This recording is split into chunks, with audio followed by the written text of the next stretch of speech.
They called her Wraith, a shadow that slipped through enemy lines in the dead of night, leaving nothing but whispers and bodies in her wake. For 5 years, foreign intelligence agencies had dismissed her as propaganda, a ghost story invented by desperate enemies to explain their failures. Until that morning in Kandahar, when she materialized on a battlefield surrounded by 50 insurgents and walked out with every hostage alive. But that was another lifetime. Now, Eliza Shepherd tended bar at the Wayward Pine, a weathered establishment on the edge of Pinecrest, Montana, where winters lasted 9 months and secrets lasted forever. The locals knew her as the quiet woman who'd bought the old McCready cabin by Whitefish Lake 3 years ago. She made decent whiskey sours, kept the fireplace stoked, and never asked questions when loggers came in with haunted eyes after too many hours in the deep woods. And that's exactly how she wanted it. Before we jump back in, tell us where you're tuning in from, and if this story touches you, make sure you're subscribed, because tomorrow I've saved something extra special for you. The locals had theories about Eliza, of course. Some said she was running from an abusive ex-husband. Others thought she might be a disgraced doctor or lawyer seeking anonymity in the wilderness. Old Frank, who'd fought in Desert Storm and drank bourbon neat every Tuesday, insisted she had military written all over her, pointing to the way she always positioned herself with a clear view of every entrance. Eliza neither confirmed nor denied the rumors. She poured drinks, fixed engines at the local garage on weekends for extra cash, and disappeared into the mountains for long hikes that sometimes lasted days. Her cabin sat at the end of a gravel road that turned to mud in spring, surrounded by towering pines and protected by a security system no local installer had ever seen before. What the people of Pinecrest didn't know, what nobody knew, was that beneath the weathered floorboards of her cabin's back room lay a reinforced concrete bunker. Inside that bunker, locked behind 3 separate security protocols, was a collection of equipment that would raise serious questions from federal authorities: satellite communication devices, weapons with serial numbers filed off, passports from 7 different countries, and a wall of monitors connected to a private server farm that ran on its own power grid. And in the corner, sealed in a climate-controlled case, hung a tactical suit unlike anything in the U.S. military arsenal, matte black, with proprietary material that absorbed light rather than reflected it. No insignia, no flags, no identifying markers, just a single word etched into the collar: Wraith. Every morning before dawn, Eliza would descend into the bunker, run diagnostics on systems that weren't supposed to exist, and check secure channels that officially went dark half a decade ago. Then she'd slip back upstairs, brew coffee in a chipped mug that read, "Montana is for lovers," and pretend to be nothing more than a woman who'd chosen solitude over society. On this particular Tuesday, as snow drifted against her cabin windows and the temperature dipped below zero, Eliza's morning ritual was interrupted by a ping from a frequency that hadn't been active in 1,825 days. The sound froze her in place, coffee suspended halfway to her lips. 3 short bursts, too long. The emergency recall signal. For several minutes, she remained perfectly still, only her eyes moving as she calculated possibilities, escape routes, contingencies. Then, with mechanical precision, she set down her mug, descended to the bunker, and activated a terminal that connected to a satellite nobody was supposed to know about. A message appeared on screen. Text only, no metadata. Ghost protocol initiated. Wraith required. Olympus has fallen. The coded message was clear enough. Someone had compromised Operation Ghost, the classified program she'd been part of before. Everything went sideways. Olympus was the code name for headquarters, and Wraith required meant they needed the operative everyone thought was dead. Eliza shut down the terminal and climbed back upstairs. She moved through her cabin methodically, gathering only what couldn't be replaced. a titanium locket containing a photograph of a woman whose features mirrored her own, a combat knife with intricate engravings along the handle, and a worn leather journal filled with handwritten codes. As she prepared to abandon the life she'd built, headlights swept across her front windows, unexpected and unwelcome. Nobody came to her cabin uninvited. Nobody knew exactly where she lived unless she wanted. Then, too, Eliza extinguished the lights and moved to a concealed position with a clear view of the approaching vehicle. Through her rifle scope, she identified a black SUV with government plates navigating the treacherous mountain road with the confidence of someone who'd driven it before. Impossible. She'd covered her tracks, created false identities, vanished from every database. No one from her past should have been able to find her. The SUV stopped 50 yards from her cabin. 4 figures emerged, 3 men in tactical gear carrying standard government-issue weapons, and a woman in a charcoal peacoat, whose posture spoke of authority and urgency. They approached the cabin in formation, professionals who understood the danger of what they were walking into. Eliza had 7 different escape routes planned for this exact scenario. The rational choice was to trigger the cabin's self-destruct sequence, disappear into the underground tunnel that led to a concealed exit half a mile away, and become someone new in another remote corner of the world. Instead, she found herself watching the woman in the peacoat with unsettling familiarity. Something in the determined set of her shoulders, the precise way she moved through the snow.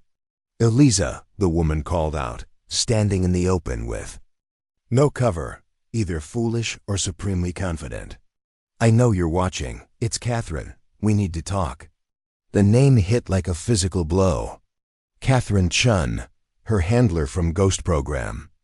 The woman who'd recruited her from Army Special Forces, who'd molded her into Wraith, who'd given the order that sent her on the mission that ended with her presumed death. Eliza had trusted exactly 3 people in her life. Catherine was the only one still alive. With deliberate movements that betrayed none of the storm raging inside her, Eliza stepped onto the porch, rifle held casually at her side, a message Catherine would understand perfectly. "I see you. I could have eliminated you. We both know it. You have 60 seconds to explain why I shouldn't disappear again," Eliza said, voice rough from disuse. In Pinecrest, she spoke only when necessary, cultivating the persona of a woman who preferred silence to small talk. Catherine dismissed her security team with a subtle gesture. They retreated to the SUV, reluctant but obedient.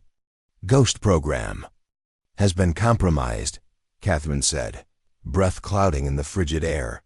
"Our operatives are being hunted down one by one. Of the original 12, only 3 remain alive." "I'm not one of the 12 anymore," Eliza replied. "Wraith died in Tehran. You attended the memorial service. Yet here you stand." Catherine's expression remained neutral, but her eyes betrayed a hint of something Eliza couldn't quite name: respect, perhaps, or regret. "We need you, Eliza, not just your skills, but your knowledge. You're the only one who saw what happened in Tehran before everything went dark." Eliza's grip tightened on her rifle. "Tehran was a setup. Someone fed us bad intel, sent me into a kill box with no extraction plan. If I hadn't, it wasn't me," Catherine interrupted, a rare crack in her professional veneer. "I've spent 5 years trying to figure out who burned you. That's why I'm here. I think I finally know who betrayed Ghost Program." For a long moment, the only sound was the wind through the pines and the distant howl of a wolf deep in the mountains. Eliza studied the woman who had once been her mentor, looking for signs of deception.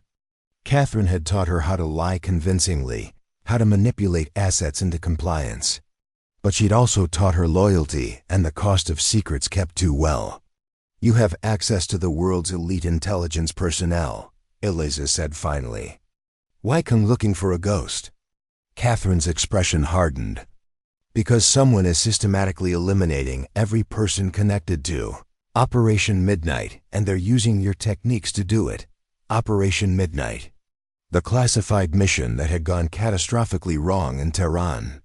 The mission that had ended with Eliza bleeding out in an abandoned safe house, forced to make an impossible choice: die as Wraith or live as someone else. They're mimicking your methods, your approach, Catherine continued. 3 operatives killed using your exact protocols. Someone is either trying to frame you, or they're trying to draw me out, Eliza finished. The tactical implications unfolded in her mind with crystal clarity. Someone wanted Wraith to resurface, to abandon the safety of her carefully constructed anonymity. The surviving operatives are being gathered at a secure location, Catherine said. We need you there. Not just to protect them, but to help us identify who's behind this. Eliza remained expressionless, but her mind raced through scenarios, probabilities, and contingencies. If someone was using her methods, they either had access to her classified mission files or had worked with her directly. Either possibility narrowed the suspect pool considerably. Who else knows you found me? She asked. No one.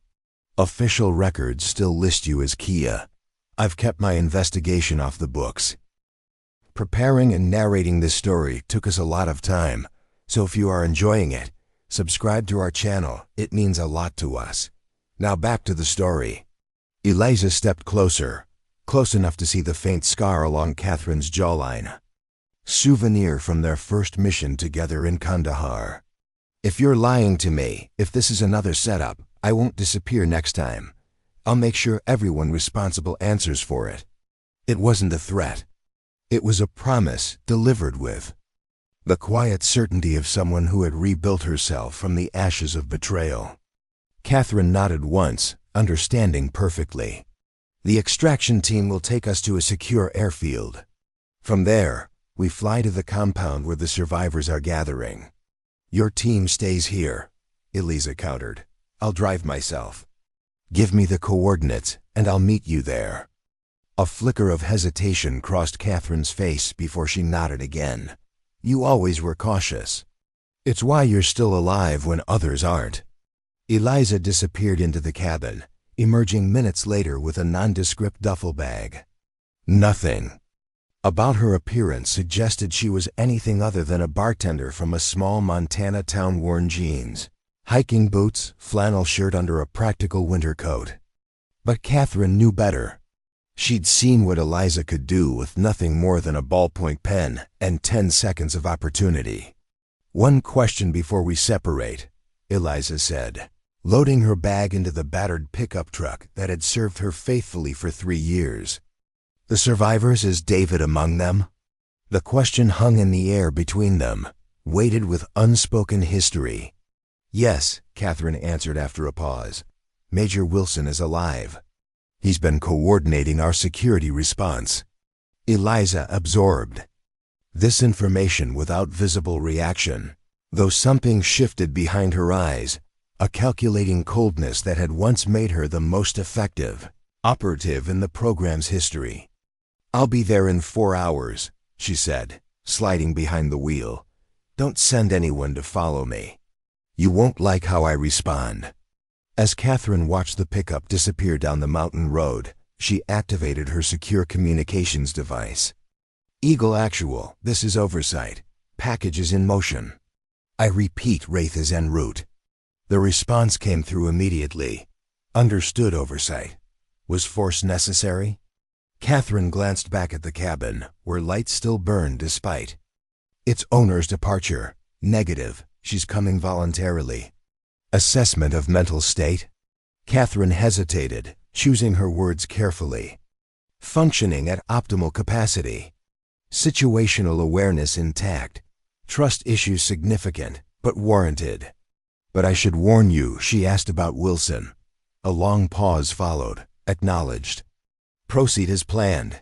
Eagle Actual out. As the communication ended, Catherine signaled her team to return to the SUV. The extraction had gone more smoothly than anticipated, but she harbored no illusions about what would happen next. Bringing Wraith back into the fold was like trying to control a force Of nature possible in theory, catastrophic if miscalculated. Meanwhile, Eliza drove through the Montana wilderness with mechanical precision, her mind already shifting into operational mode. The peaceful existence she'd cultivated in Pinecrest was falling away like shed skin, revealing the predator beneath. She had no illusions about what awaited her: danger, betrayal, possibly death. But there was also the promise of answers, and perhaps, finally, justice. 5 years ago, Operation Midnight had ended with her presumed dead, her reputation destroyed, and her trust shattered. Someone had set her up to fail, had wanted her eliminated. Now they were using her own methods against her former colleagues, leaving a trail of bodies as bait. They wanted Wraith to return from the shadows. Fine, but they would soon discover why the most hardened intelligence operatives spoke her codey name in whispers.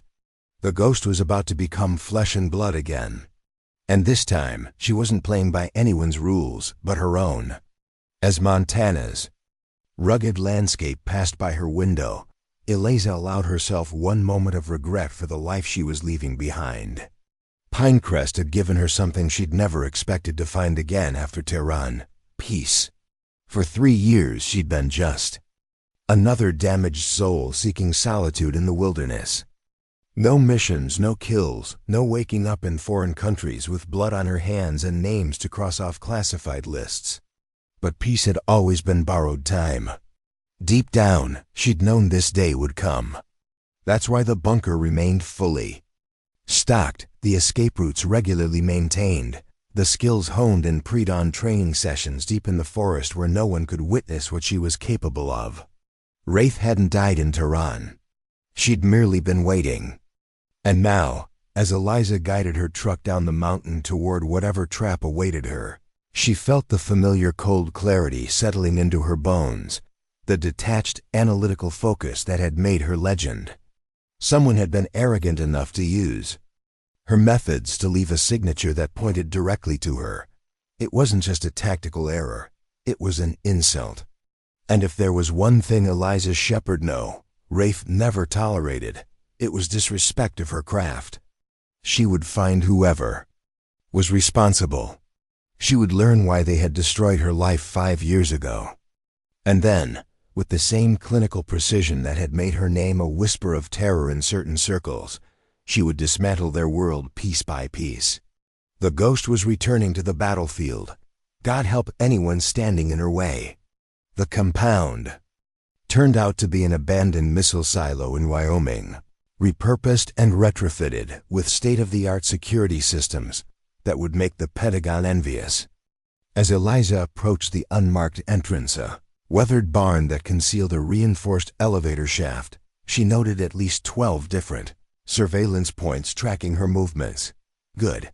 Whoever was running this operation wasn't taking chances. What did concern her was the lack of external security personnel. A gathering of Ghost Program survivors should have warranted a full tactical team, yet she'd encountered no checkpoints, no patrol patterns, nothing to suggest this was a high-value protection operation. Either they were very confident in their concealment protocols, or something wasn't right. Eliza parked her truck behind the barn, as instructed in the coordinates Catherine had provided. She left her duffel bag inside the vehicle. Everything essential was already on her person, hidden in compartments and modifications to her civilian clothing that would bypass standard security sweeps. The barn door opened as she approached.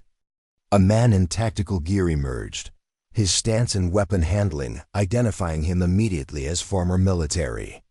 "I need to scan you before entry," he said, holding up a handheld device.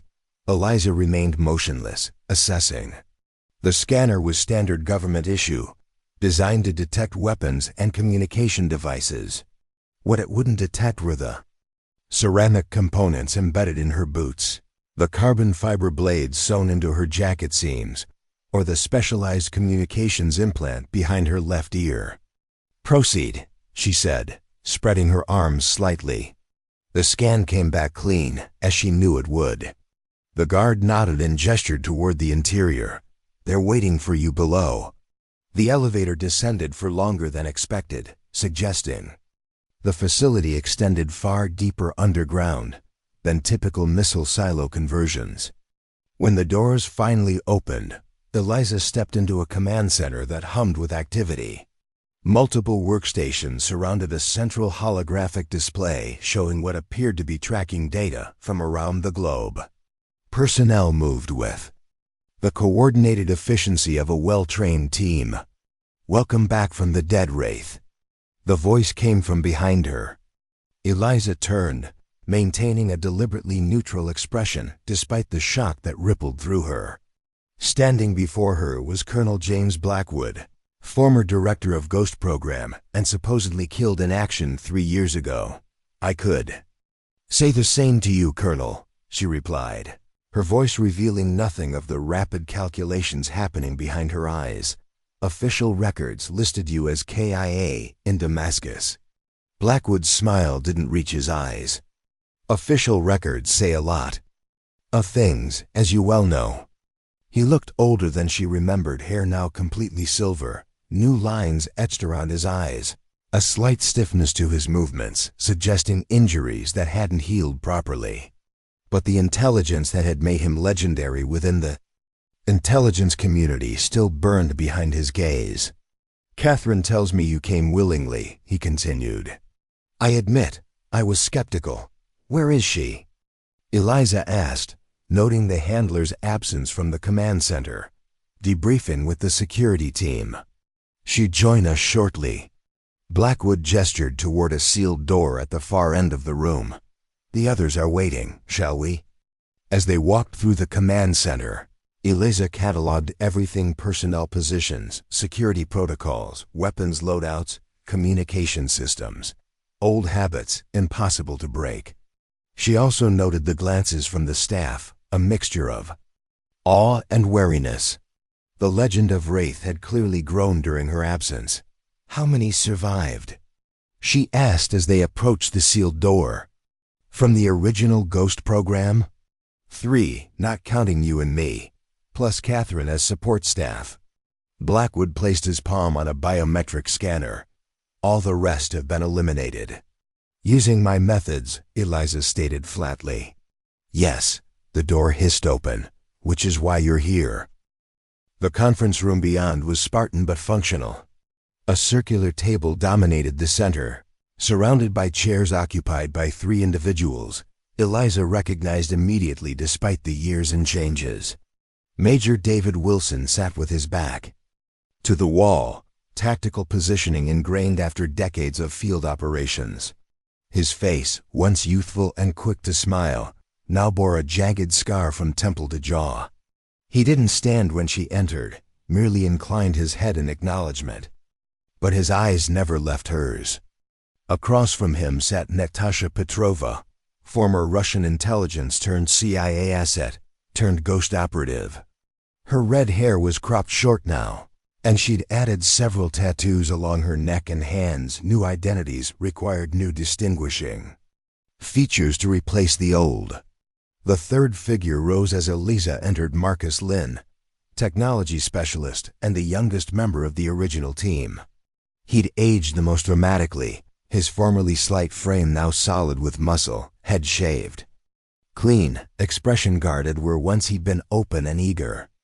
"Holy shit," he breathed. "It really is you." Eliza assessed each of them in turn, searching for signs of deception, hidden agendas, potential threats. They did the same to her, professionals recognizing another predator in their midst. "Sit," Blackwood instructed, taking position at the head of the table. "We have much to discuss and limited time." Eliza chose a seat that gave her clear sight lines to both the door and all occupants. "I want to see the files on the eliminated operatives first. Everything you have on the methods used." Natasha pushed a tablet across the table. 7 operatives dead over the past 18 months. Each killed using your signature approach: misdirection, environmental utilization, minimal tools, maximum effectiveness. Eliza scanned through the files, her expression revealing nothing even as the details confirmed her suspicions. Whoever was hunting Ghost Program operatives had intimate knowledge of her techniques, not just the basic methodology taught in training, but the refined, personalized variations she'd developed over years of field work. Tehran wasn't a normal operation, she said finally, looking up at Blackwood. It was a test. The colonel's expression remained neutral. Explain. The intelligence was perfect, too perfect. The target location, security protocols, environmental factors, all precisely documented in a way that's almost impossible in the field. It wasn't intelligence gathering. It was scenario design. Eliza set the tablet down with deliberate control. Someone was using Tehran to evaluate my methods, to study how I would approach an impossible extraction. David spoke for the first time, his voice rougher than she remembered. To what end? To replicate them. Eliza's gaze shifted to each survivor in turn. Someone wanted to understand exactly how Wraith operated, down to the smallest detail. They needed a controlled environment to observe, record, and analyze. Tehran provided that. And then they let you escape, Marcus concluded, the technological implications already unfolding in his mind. They must have had surveillance beyond what we detected, which means someone inside Ghost Program helped design the operation. Natasha added, her accent slightly more pronounced under stress. Someone with clearance and access. The accusation hung in the air, unspoken but palpable. In a room of 5 people, at least one was a traitor. Catherine chose that moment to enter, the door hissing shut behind her. She took in the tension with a single glance. I see you've begun without me. We're discussing Tehran, Blackwood said, watching her carefully. Specifically, how it appears to have been designed as a study of Wraith's methodologies. Catherine's expression remained professional as she took the remaining seat. I've considered that possibility. The question is who would have the authority to design such an operation without raising flags? And who would benefit from eliminating Ghost operatives one by one, David added, his gaze still fixed on Eliza. Using methods that would implicate a ghost. Eliza felt the weight of his stare, but refused to engage directly. Their history, complicated, intense, and ultimately broken by duty, was irrelevant to the current threat. Or so she told herself. Show me the pattern of eliminations, she requested. Chronological order, with location data. Marcus manipulated the room's holographic display, bringing up a global map with 7 points illuminated in red. First, kill was in Madrid, 18 months ago. Latest was in Vancouver, 3 weeks ago. Eliza studied the pattern, looking beyond the obvious geographical distribution to the deeper implications. They're working their way through a specific sequence. Not random targets of opportunity. Based on what? Blackwood challenged. The timing between eliminations. The selection of targets. This isn't opportunistic, it's methodical. Eliza pointed to 2 points on the map. These 2 operations were executed within 72 hours of each other, despite being on different continents. That requires precision planning and resource allocation. Whoever is doing this has a list, and they're working through it systematically. Which means they know where to find us, Natasha concluded. All of us, yes. Eliza's gaze returned to Blackwood. Which brings us to the critical question. Who had access to the location data for all Ghost operatives after disbandment? The silence that followed was deafening. In theory, after Ghost Program was officially terminated, all operatives were given new identities and scattered across the globe. Their locations were compartmentalized. No single person was supposed to know where everyone had been placed. In practice, someone clearly had access to that information. Only 2 people had complete location data, Blackwood finally admitted. Myself and the Director of Special Activities. Director Matthews, Catherine clarified.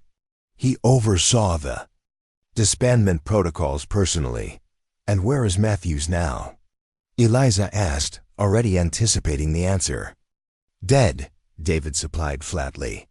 Heart attack 14 months ago. Very convenient timing.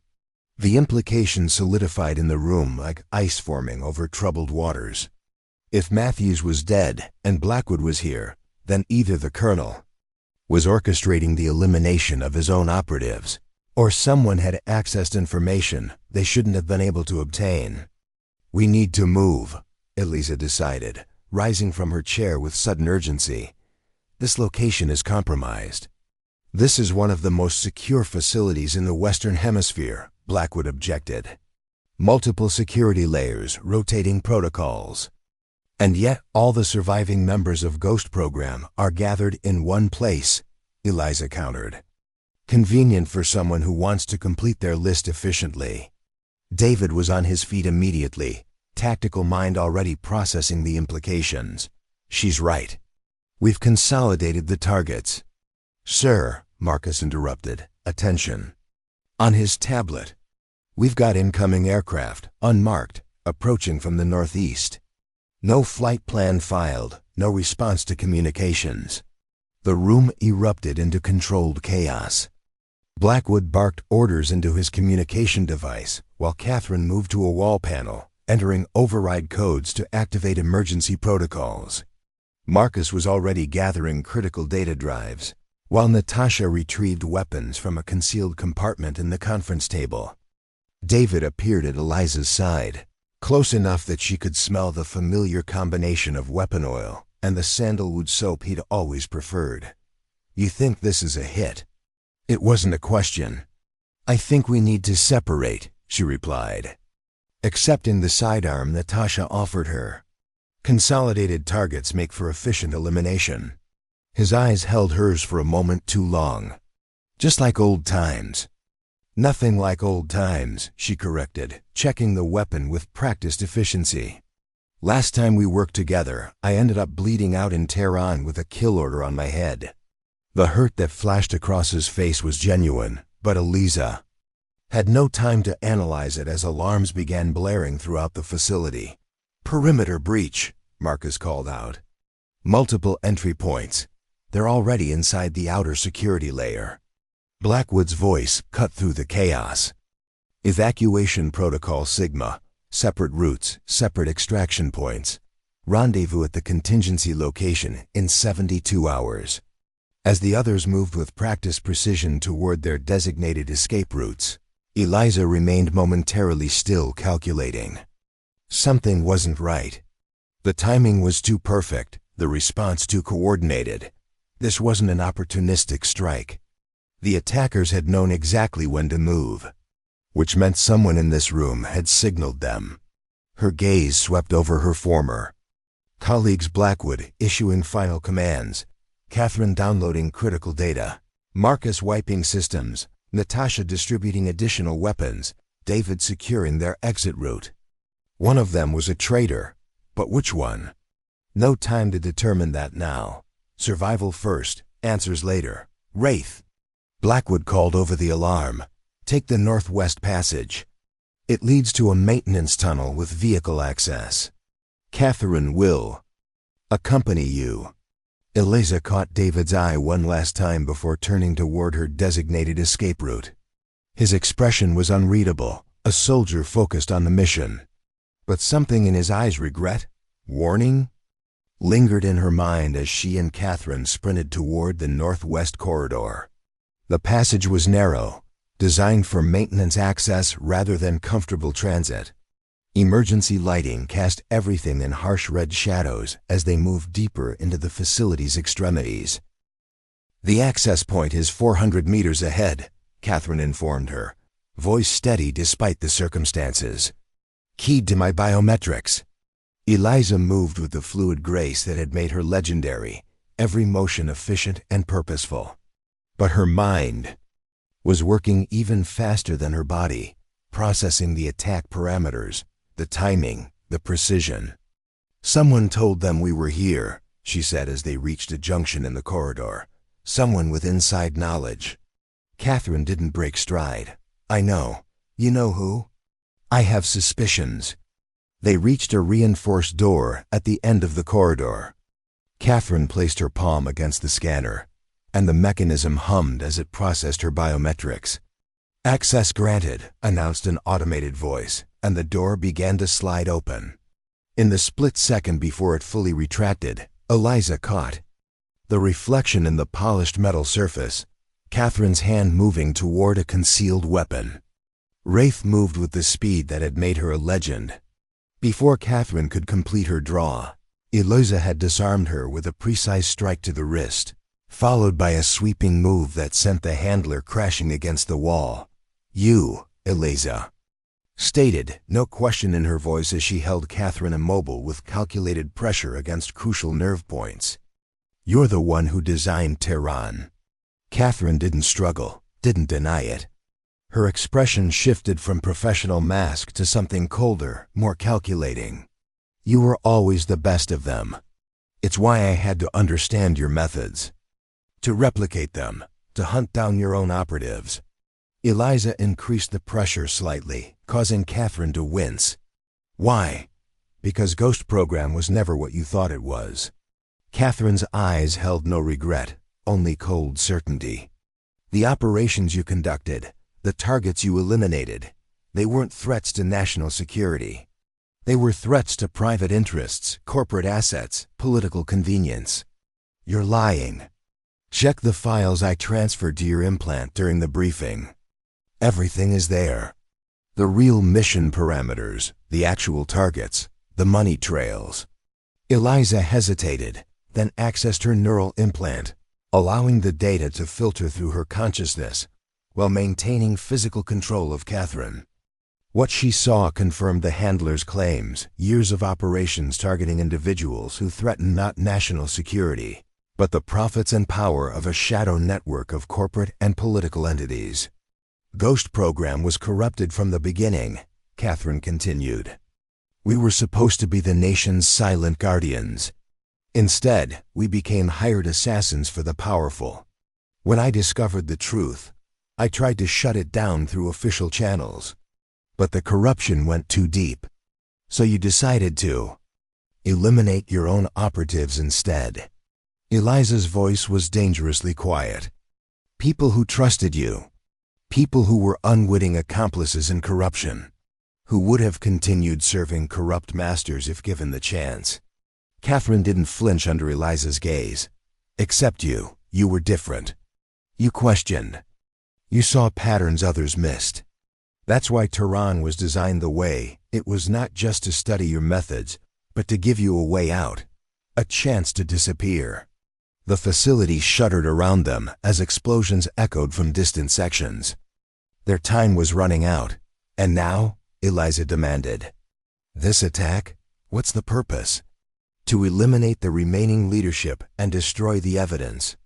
Blackwood isn't a victim, he's the architect. He and Matthews designed the program to serve their private masters. The others are complicit to varying degrees." "David?" Something like sympathy flickered across Catherine's face. "He was kept in the dark about the real mission parameters. But he's loyal to Blackwood. He'll choose the wrong side." Eliza processed this information with cold efficiency, separating emotional response from tactical reality. If Catherine was telling the truth, and the data suggested she was, then the attack wasn't an elimination, but a cleansing. A final attempt to erase Ghost Program and its corruption from existence. "The attackers," Eliza said, "they're yours?" "Former intelligence operators who discovered the same corruption I did. They're here to ensure nothing survives, no data, no personnel, nothing that could restart the program under another name." Another explosion, closer this time. The lighting flickered. "They won't distinguish between us," Eliza realized. "To them, I'm just another ghost operative. Unless you help me complete the mission." Catherine's eyes were steady, resolved. "Help me ensure this ends today. That no one can ever use these resources, these methods, for corrupt purposes again."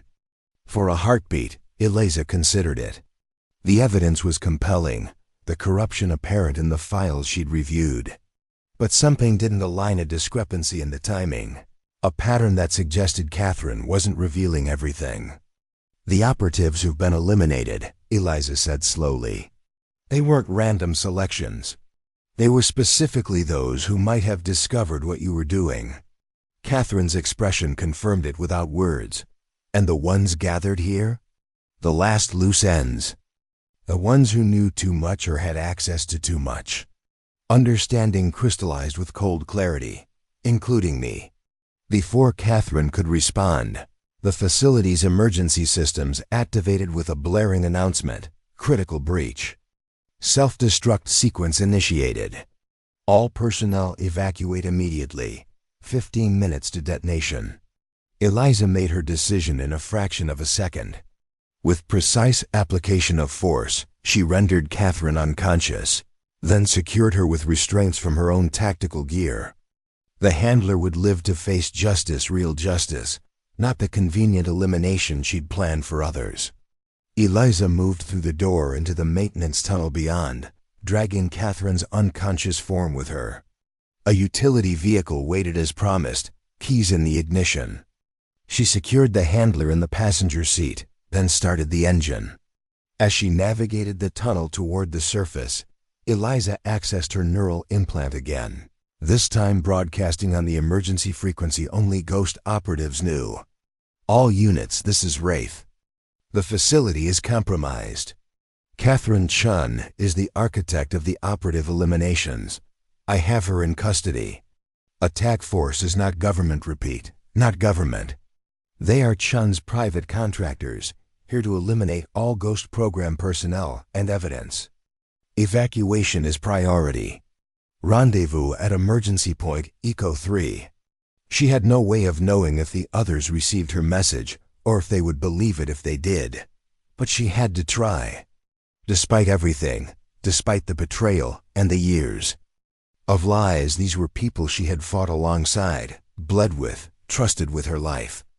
Even David, with all their complicated history and unanswered questions. The tunnel began to slope upward, and daylight appeared ahead the exit point. Eliza accelerated, pushing the utility vehicle to its limits. Behind her, deep underground, the abandoned missile silo that had housed Ghost Program's last gathering was counting down to destruction.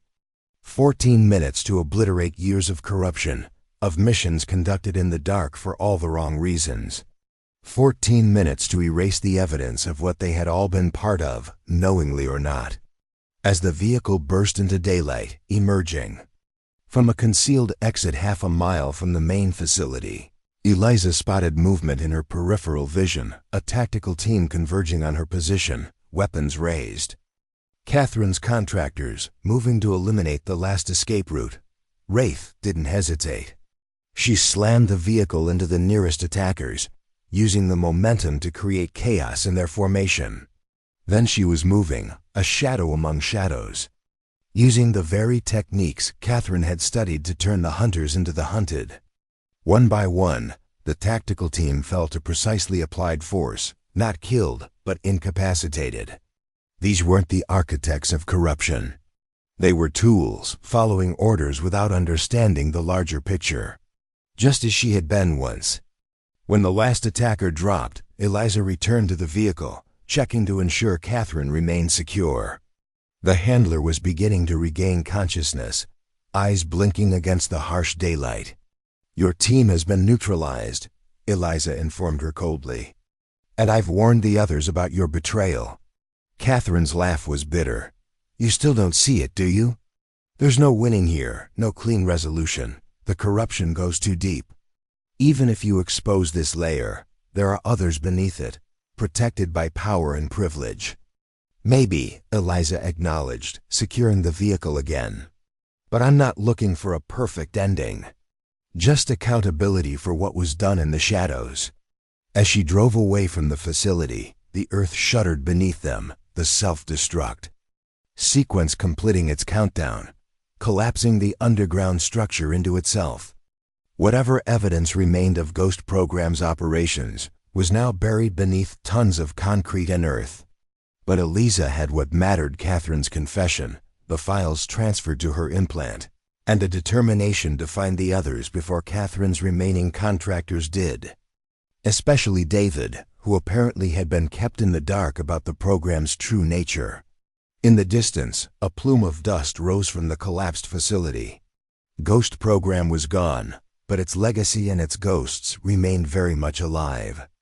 The woman they'd called Wraith adjusted her course toward the emergency rendezvous point, the unconscious form of her former handler beside her, and the weight of years of deception heavy on her shoulders.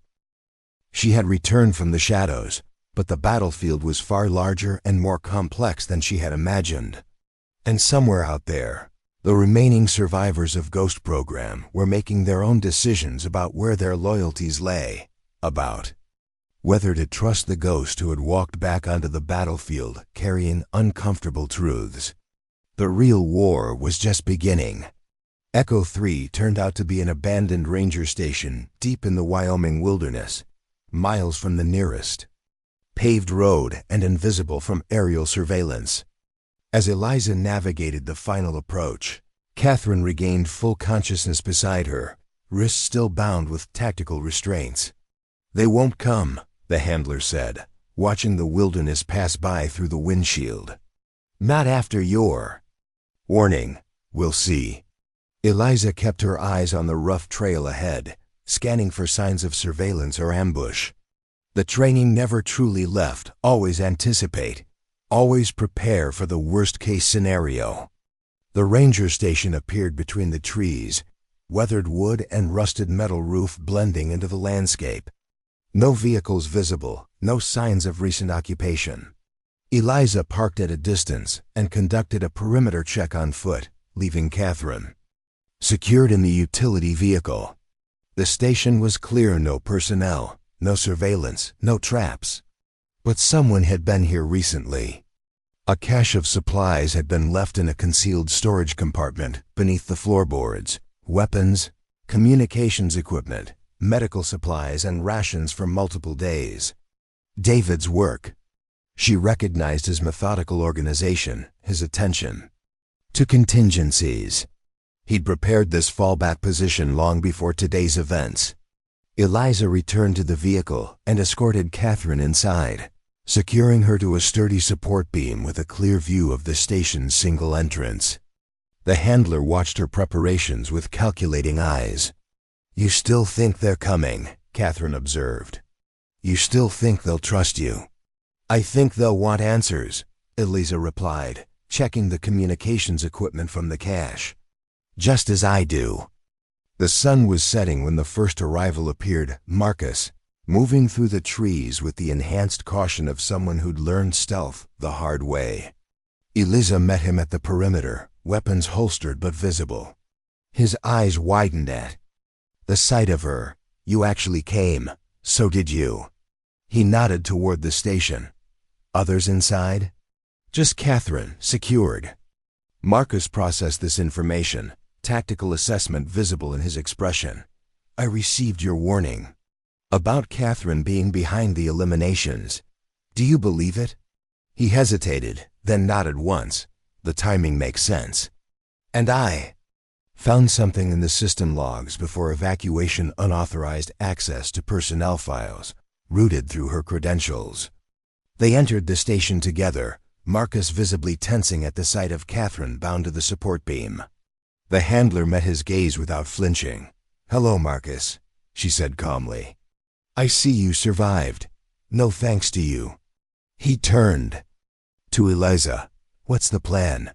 Before she could answer, movement outside caught their attention, two figures approaching from different directions, using cover and moving with tactical precision. Natasha entered first, a bleeding wound visible on her upper arm, but her movements still fluid and controlled. David followed moments later, his expression hardening when he saw Catherine. "So it's true," he said, addressing Eliza directly for her. "The first time. She's the one who's been hunting us." Eliza nodded, she confessed. She also transferred files implicating Blackwood and Matthews in corruption. "Where is Blackwood?" Marcus asked, looking between the new arrivals.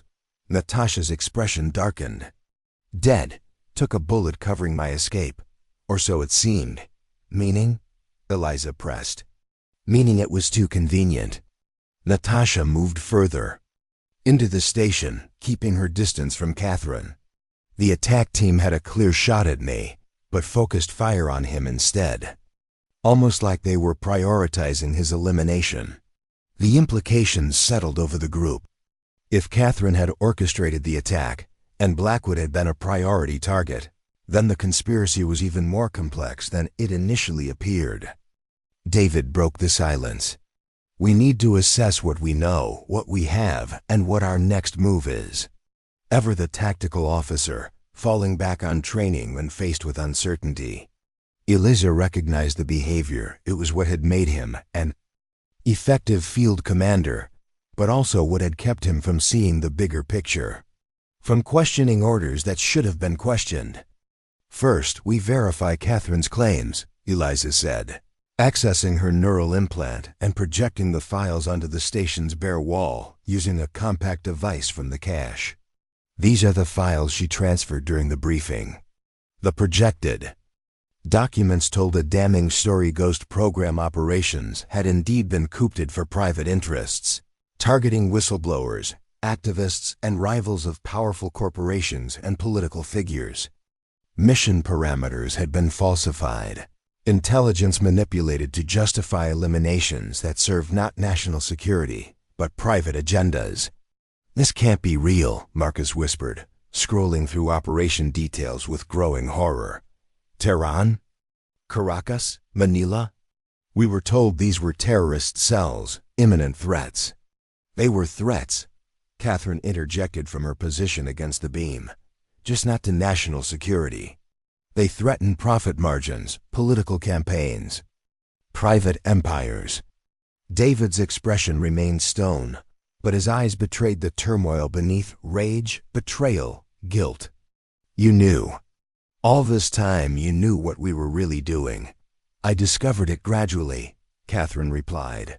By the time I had confirmation, the program was too entrenched, the corruption too widespread. Traditional whistleblowing would have been buried. The system was designed to protect itself. So you decided to burn it all down, Natasha concluded, using Wraith's methods to eliminate everyone who knew the truth. Not everyone, Catherine corrected. Only those who were complicit or would protect the system. The true believers who would keep following orders without questioning. The ones who couldn't be trusted to help dismantle what we'd built. Her gaze shifted to Eliza. Accept her. I gave her a way out in Tehran, a chance to disappear. David turned to Eliza, realization dawning. You knew the Tehran operation was compromised. It wasn't a question, but a statement laced with accusation. The unspoken history between them suddenly felt suffocating in the small space. I suspected, Eliza admitted. The intelligence was too clean, the parameters too precise. But I went anyway because the team needed extraction. My team, David corrected. The old wounds still raw. My responsibility. And I got them out. She countered, unwilling to apologize for decisions made 5 years ago. But I couldn't get myself out. Not through official channels. The tension between them crackled with unresolved emotions, with words never spoken and choices that couldn't be undone. But personal history would have to wait. They had more immediate concerns. Marcus broke the silence, gesturing to the files still projected on the wall. If these are legitimate, we need to decide what to do with them. Release them to oversight. Committees, the media, and become targets for everyone implicated? Natasha shook her head. The moment these files go public, every resource at their disposal will be directed at eliminating us. We'd never survive long enough to testify. So we do nothing? Marcus challenged. Let them get away with using us as personal assassins? We do something smart, Eliza interjected, her mind already formulating a strategy. We use Catherine's own tactics against the system she was trying to burn down. All eyes turned to her, including Catherine's, whose expression showed the first hint of uncertainty. Catherine eliminated ghost operatives one by one, using methods that couldn't be traced back to official channels. We do the same not to people, but to the evidence, the money trails, the connections that allow this corruption to function. David understood immediately. Surgical strikes against infrastructure, not individuals. Dismantle the system piece by piece. Exactly. We expose specific operations that can't be denied, target the financial networks that fund them, and force accountability without exposing ourselves directly. It would take months, Natasha pointed out, maybe years. We have time, Eliza replied. As far as the world is concerned, Ghost Program never existed. We're all already dead or disappeared. Catherine laughed from her position against the beam, a hollow, bitter sound. You still don't understand. You can't reform this from within. The corruption isn't a tumor you can excise, it's the foundation the entire structure is built on. Maybe, Eliza acknowledged, but we're not trying to save the system. We're making sure it can never be rebuilt after you burn it down. The strategy took shape as night fell over the ranger station. Using the files Catherine had collected, they identified the key nodes of the corruption network: financial channels, political protection, blackmail leverage, operational infrastructure. Each would require a precision operation, conducted with the same meticulous planning and deniability that had made Ghost Program effective. They would become ghosts in truth, invisible operators, dismantling a system designed to be untouchable. As the others finalized details, David approached Eliza where she stood by the station's single window, watching the perimeter with habitual vigilance. "We need to talk about Tehran," he said quietly. "No, we don't." Eliza didn't turn from the window. "It was 5 years ago. Different people, different circumstances. You let me believe you were dead." The hurt in his voice was raw, unguarded. "For 5 years, I carried that weight. The mission that killed Wraith, the extraction that cost too much." Now she did turn, meeting his gaze directly. "What would you have done differently if you'd known I was alive? Abandoned your post? Gone a WO to find me? We both know you wouldn't have. You didn't give me the choice, because there was no choice to give. You were a ghost operative. I was a liability with a kill order on my head. The math was simple." David stepped closer, close enough that she could see the faint lines around his eyes that hadn't been there 5 years ago. "Nothing about us was ever simple, Eliza. The use of her real name, not Wraith, not her operational designation, but the name she'd been born with, broke through defenses she'd maintained for years. For a moment, just a moment, she allowed herself to remember what they'd been to each other before duty and deception had torn them apart. "No," she conceded softly. "It wasn't simple, but it was impossible." Before he could respond, Marcus called from across the room. "We've got incoming. Aerial approach, single vehicle, no. Transponder." The moment shattered as training took over. Eliza moved to the monitoring equipment, confirming Marcus's assessment. Helicopter, civilian model, modified for stealth. Coming in low and fast. Catherine's people, Natasha suggested, already retrieving weapons from the cache. Unlikely. Eliza assessed. They'd send a tactical team, multiple approach vectors. This is something else. David was already implementing defensive protocols, securing critical equipment, and preparing fallback positions. "Wraith, what's your assessment?" The shift back to her operational designation wasn't lost on Eliza. Personal history set aside, mission parameters taking precedence, as it always had been between them. Single approach suggests confidence or necessity, she analyzed. No tactical advantage to it unless they believe we're unaware or the passenger is someone we won't engage.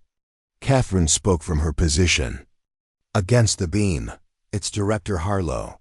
All activity in the station halted as they processed this information. Director Susan Harlow, Oversight Chief for Special Activities Division, and technically their superior officer, though none of them had ever directly reported to her. "How do you know?" David demanded. Because she's the only one who knew about this location besides us, Catherine replied. She was my contact when I discovered the corruption. My insurance policy if things went wrong. Eliza made the connection immediately. She's the one who helped you eliminate ghost operatives. Your partner in burning it all down. Catherine didn't deny it. We had the same objective: expose the corruption, prevent it from continuing under another name. But we disagreed on methods. She wanted a cleaner approach, Natasha surmised. Official investigations, congressional oversight. Which would have been buried, Catherine countered. The same way similar attempts have been buried for decades. Sometimes the only way to expose darkness is with fire. The helicopter's approach was audible now, rotors cutting through the night air as it prepared to land in a small clearing near the station.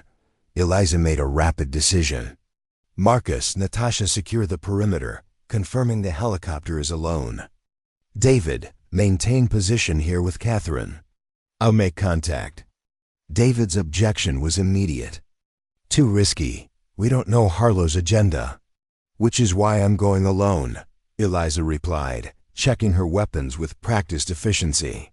If it's a trap, no reason for all of us to be exposed. Before he could argue further, she was moving, slipping out the station's rear exit and circling to approach the landing zone from an oblique angle that would give her tactical advantage if needed.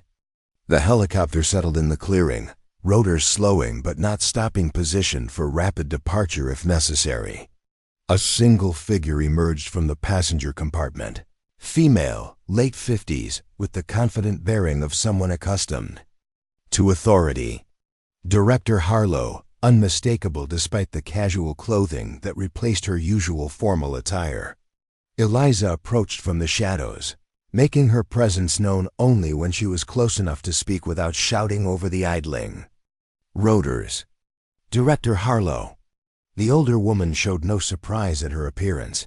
Operative Hunter. Or do you prefer Wraith? I prefer an explanation for why you're here, ma'am. Harlow glanced toward the ranger station, barely visible through the trees. I see Catherine reached you with the files. And I assume, given recent events, that you've discovered her role in the operative eliminations. And yours? Eliza challenged. I knew, Harlow admitted. I didn't sanction it, but I didn't stop it either. Sometimes the most ethical choice is simply the least unethical option available. Why are you here now? Because Catherine's approach was too slow, too methodical. The system was adapting, covering its tracks. After today's events at the compound, we have perhaps 48 hours before everything is buried so deep that even these files won't be sufficient evidence. Eliza processed this information, weighing it against what they already knew. You're proposing an alternative approach. I'm proposing we use the system's own mechanisms against it. I have the authority to initiate a Level 1 security review, a process that temporarily freezes all special operations, pending full congressional oversight. It would create a window, brief but real, to insert the evidence where it can't be buried. And you need us for this because? Because I need the files, and I need testimonial witnesses willing to come in from the cold.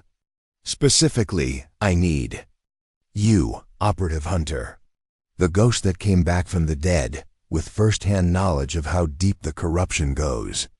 The proposition hung in the air between them. Eliza analyzed it from every angle, searching for the trap, the hidden agenda. Harlow was offering a path to accountability that would require Eliza to step back into the light, to abandon the shadows where she'd been safe for 5 years. If I agree, what happens to the others? Full immunity, new identities if they want them, or reinstatement with proper oversight if they prefer. Including Catherine, though her actions will require some form of accountability. And the price for me? Harlow's expression softened slightly. The truth, Operative Hunter. Nothing more, nothing less. Your testimony on record about what Ghost program became and who made it that way. It was a high price, higher than the others would pay. exposing herself, becoming the face of a scandal that would rock the intelligence community to its foundations. No more shadows, no more quiet life in Montana. "I need to discuss this with the team," Eliza said finally. "Of course. But we don't have much time. The helicopter will remain until dawn. After that, this window closes and we'll all be hunting shadows for years to come." Eliza returned to the ranger station, where the others waited with varying degrees of tension. She outlined Harlow's proposal without embellishment, presenting the facts as they stood. "It's a trap," Natasha said immediately. "The moment we step into official channels, we'll be eliminated as security risks." "Not necessarily," Marcus countered. "Harlow has the authority she claims. A Level 1 review would create exactly the window she's describing." David remained silent, studying Eliza's expression with the intensity of someone who once knew every nuance of her thoughts. "You're considering it." It wasn't a question. "I'm considering all options," she corrected, "including the possibility that this is our best chance to ensure accountability." "At what cost to you?" His concern was genuine, despite everything that had happened between them. "You'd be sacrificing the life you built, the security of anonymity." "A life built on lies," Catherine interjected from her position against the beam. "Just like the lives all of you built. None of it was real. It was just another cover, another mission parameter." Silence fell as her words struck home. Everything they'd done, the people they'd become, all of it shaped by deception, by missions justified with false intelligence and corrupt objectives. Eliza looked at each of them in turn. Marcus, with his technological brilliance, turned to shadow operations. Natasha, whose defection had been used to justify operations against her former country. David, whose unflinching loyalty had been exploited to direct kills that served hidden masters.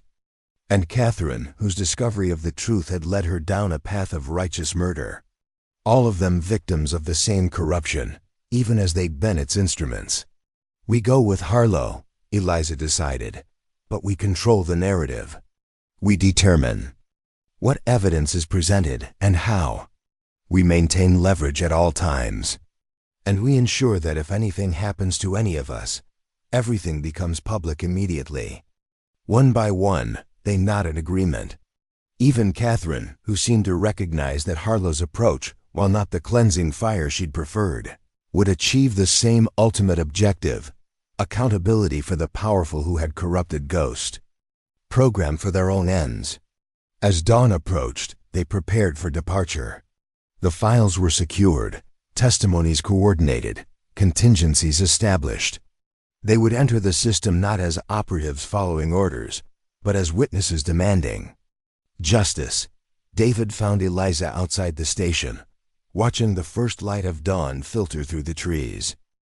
For a moment, they stood in silence, two people who had once shared everything and now found themselves connected only by shared deception and the chance to make it right.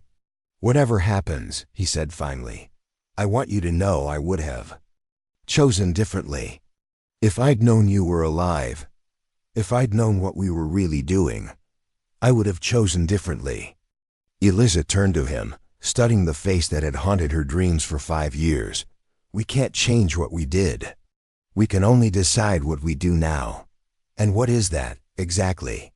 What are we doing now, Eliza?" The question held layers of meaning about the mission, about accountability, about them, about whether there could ever be a them again after everything that had happened. "We're becoming ghosts of a different kind," she answered. "The kind that haunt the powerful with truth instead of serving them with lies." As the helicopter lifted off from the clearing, carrying the last survivors of Ghost program toward an uncertain future, Eliza watched the ranger station recede below them. She'd spent 5 years hiding from her past, building walls around the person she'd been and the things she'd done. Now she was stepping back into the light, not as Wraith, the shadow operative who eliminated threats with surgical precision, but as Eliza Hunter, the woman who had seen the corruption at the heart of the system and chosen to expose it, whatever the cost. The ghost was becoming flesh and blood again. But this time, she would haunt those who deserved it most, the powerful who had turned patriots into unwitting assassins, who had corrupted service into something darker. 3 months later, Eliza stood before a secure congressional committee. Her testimony the centerpiece of what the media had dubbed the Ghost Program hearings. Behind closed doors, she methodically outlined operations, targets, and the corruption that had directed it all. With each revelation, with each piece of evidence presented, the structure that had enabled decades of abuse began to crumble. It wasn't a perfect resolution. Some of the most powerful figures implicated would never face formal charges. Political considerations and national security concerns would ensure that certain details remained classified, certain individuals protected. But the system itself was exposed, its mechanisms of corruption revealed in ways that made them impossible to rebuild in the same form.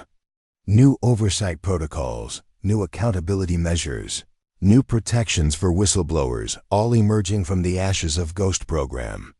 When her testimony concluded, Eliza stepped out of the secure facility into bright sunlight, where David waited by a nondescript sedan. He'd given his own testimony the previous week, confirming her account and adding details from his position. As field commander, "It's done," she said simply. He nodded, opening the passenger door for her. "Not completely, but it's a start." They drove in comfortable silence through Washington streets. Two people who had once been operatives and were now something else entirely, not quite civilians, not quite agents, but something in between. Witnesses to darkness who had chosen, finally, to step into the light. "What will you do now?" David asked as they approached the safe house where she'd been staying during the hearings. New identity? Return to Montana? Eliza considered the question. Her cabin in Pinecrest was compromised, her life there impossible to reclaim. The protection program offered by Harlow would give her a new name, a new location, a new beginning alone, again. "I'm tired of starting over," she admitted. "Tired of building lives on foundations of sand." He glanced at her, understanding. In his eyes, "So what's the alternative?" "I don't know yet.